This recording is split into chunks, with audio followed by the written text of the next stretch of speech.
Hey everyone, welcome back to TV Fix, your channel for smart solutions and tech tips. Today we're starting a new tutorial.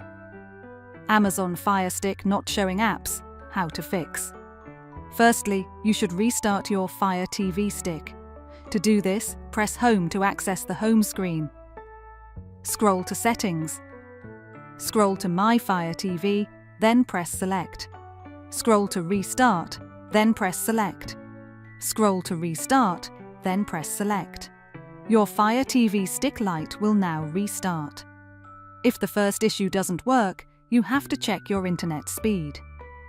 To do this, press Home to access the home screen. Scroll to Settings.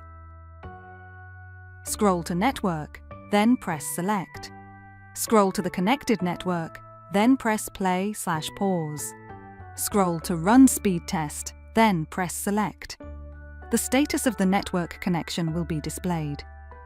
If the two issues don't fix the problem, your apps might be hidden, or you should clear cache if the Fire Stick is slow, or finally update your Fire Stick software.